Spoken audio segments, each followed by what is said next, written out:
और दा चाची बतियावत हो तो हर का घट गइल बे दादा चाची के तो भुलाई बड़ी। देखिए आज के रात जगराता हुई तो आज यहाँ बतियाई माई से बतियाई घरे के बाद घरे आज भुला जाइए कि हमनी के घर छोड़ के ना हम तक कहाँ से आई बड़ी गाजीपुर से आई बड़ी। गाजीपुर के जान रहे लोग गाजीपुर आजमगढ़ बनारस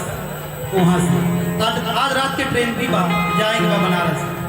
प्रोग्राम करेगा। माई का आप सभी का आशीर्वाद था जब तक हम लोग गुजार हो पड़े। और एक बार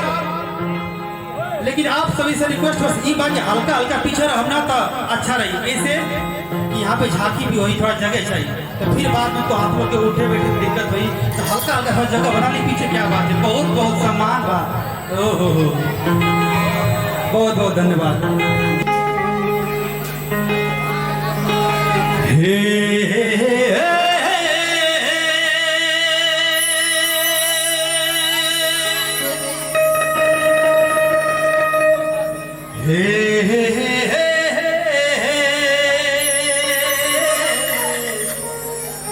ला ला ला ला ला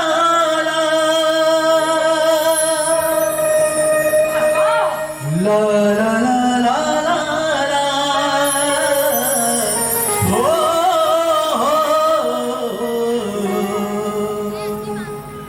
जीतू भैया जीतू जी हल्का सा थोड़ा सा इसके मतलब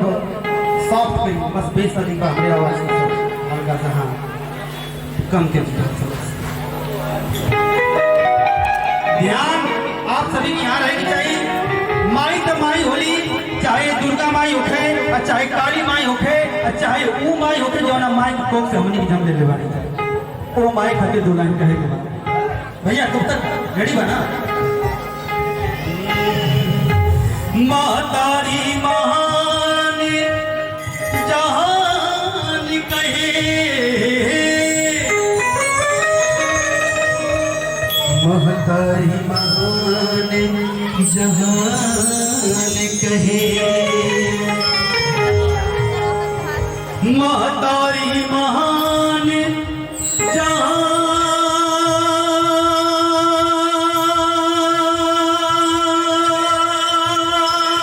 जहान कहे महतारी बिना दुख के भैया भैया भाई साहब ये क्या है इस साउंड में हाँ महतारी बिना दुख के हरवैया सुर तुलसीदास कबीर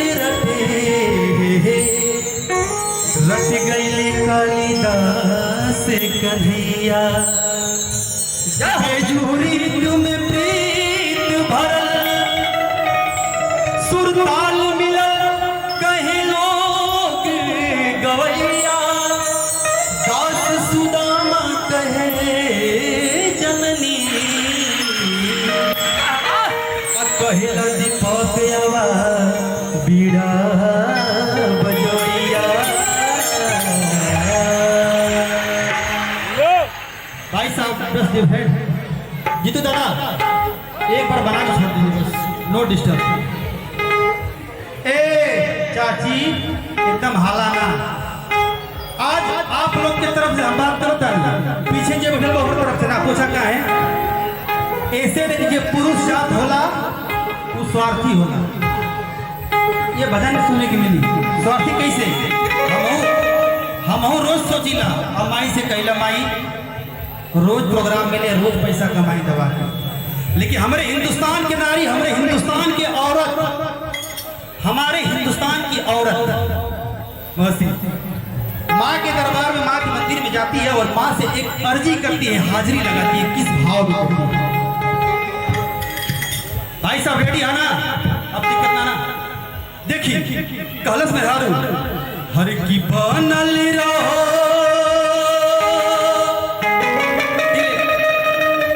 नहीं हरा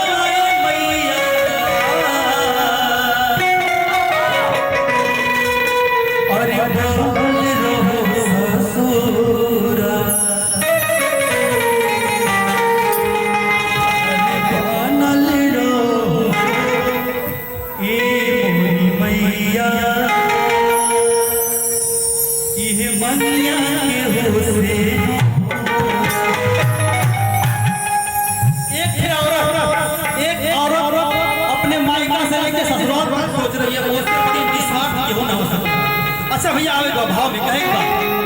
कि बनल रहो नहीं हराए मैया, बनल रहो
चमकत रहो हमरा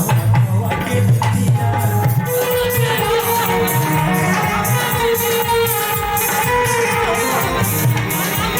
हमरो पर कृपा करू हमरो के दिया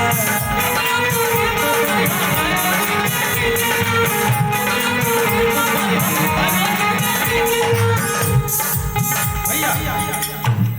अच्छा लगा तुम ना लगा ये भजन के भाव बा कि चमकत रहो हमरा मथवा के बिंदिया आ हमरो पर कृपा करी हो भैरू जी के दीदिया कलश लइकिया कि नहीं हरा में मांगी ले और भाई रे भक्ति जवा जय हो में लक्ष्मण देवा नहीं हरा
हमरा तो कुछ बुझाते नहीं कि